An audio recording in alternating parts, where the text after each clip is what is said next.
Om Shri Krishnaya Paramatmane Namaha. Sri Mahabharatham, Chapter 50, Arjuna's Charioteer. Having sent Drupada's Brahmana to Hastinapura on the peace mission, the Pandavas sent word at the same time to the princes likely to favor their cause to collect their forces and hold themselves in readiness for war. To Dwaraka, Arjuna went himself, having understood through his spies the turn events were taking. Duryodhana too did not remain idle. Learning that Vasudeva was back in his home city, he sped towards Dwaraka in his chariot, as fast as his swiftest horses could take him. The two of them, Arjuna and Duryodhana, thus reached Dwaraka on the same day.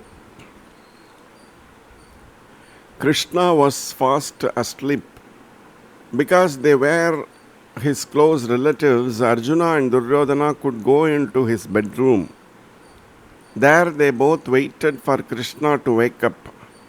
Duryodhana, who went in first, seated himself on a decorated throne chair at the head of the bed, while Arjuna kept standing at its foot with arms folded in respectful posture.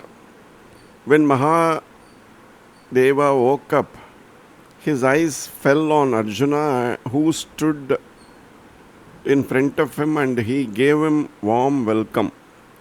Turning then to Duryodhana, he welcomed him too and asked them what brought them both to Dwaraka.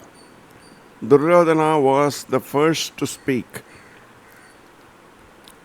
"It looks," said he, "as though war would break out between us soon. If it does, you must support me. Arjuna and I are equally beloved of you. We both claim equally close relationship with you. You cannot say that either of us is nearer to you than the other. I came here before Arjuna. Tradition has it that he who came first should be shown preference. Janardana, you are the greatest among the great.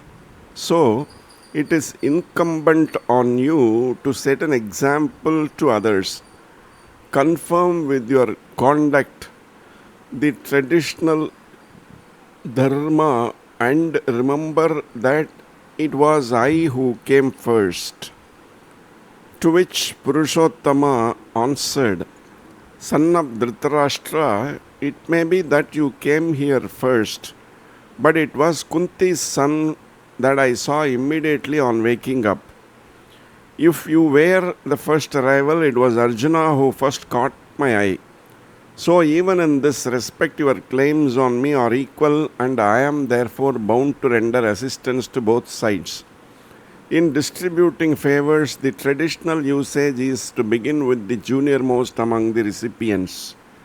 I would therefore offer the choice to Arjuna first. The Narayana, my tribesmen, are my equals in battle and constitute a host, large and almost invincible. In my distribution of assistance, they will be on one side and I individually on the other. But I shall wield no weapon and take no part in actual fighting." Turning to Arjuna, he said, "Partha, think it over well. Would you want me alone and weaponless, or would you prefer the prowess of the Narayana? Exercise the right to the first choice which custom gives you as the younger man." Scarcely had Krishna finished when Arjuna said, with reverence and without hesitation, "I would be content if you are with us, though you may wield no weapon." Duryodhana could hardly contain himself for joy at what he thought was Arjuna's imbecile choice. He gladly chose the help of Vasudeva's army, and his request was granted. Pleased with the acquisition of a mighty force, Duryodhana went to Baladeva and told him the story. As he finished speaking, the mighty Balarama said, Duryodhana, they must have told you all I said at the time of the marriage of Virata's daughter. I pleaded your case and urged everything that could be said for you. Often have I told Krishna that we have equal ties with the Kauravas and the Pandavas, but my words fail to carry conviction to him. I am helpless.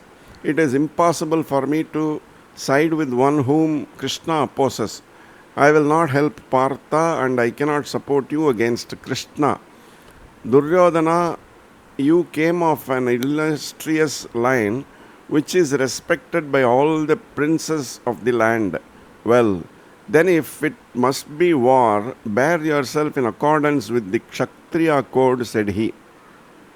Duryodhana returned to Hastinapura in high spirits, saying to himself, Arjuna had made a fool of himself. The great army of Dwaraka will fight on my side, and Balarama's good wishes too are with me. Vasudeva has been left without an army.